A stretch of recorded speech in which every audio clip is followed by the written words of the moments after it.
ಶನಿಯು ವೃಷಭ ರಾಶಿಯಲ್ಲಿದ್ದಾಗ ಜಾತ್ಯವನ್ನರಿಯದೆ ವರ್ಜ್ಯ ಸ್ತ್ರೀಯರಲ್ಲಿ ರಮಿಸುತ್ತಾನೆ.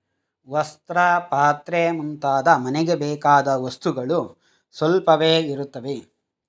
ಹೆಚ್ಚು ಜನ ಹೆಂಡತಿಯರಿರುತ್ತಾರೆ. ಸೇವಕನಾಗಿ ಜೀವಿಸುತ್ತಾನೆ. ಯುಕ್ತವಾದ ಮಾತನ್ನಾಡುತ್ತಾನೆ. ಪರಾಂಗನೆಯರ ದೂತನು. ಘಾತುಕ ಕೆಲಸಗಳಲ್ಲಿ ಆಸಕ್ತನಾಗಿರುತ್ತಾನೆ. ಚೆನ್ನಾಗಿ ಕಣ್ಣು ತೋರುವ ಮೂಢನಾಗುತ್ತಾನೆ. ಇದು ಶನಿಯು ವೃಷಭ ರಾಶಿಯಲ್ಲಿದ್ದಾಗ ಕೊಡುವ ಫಲಗಳು.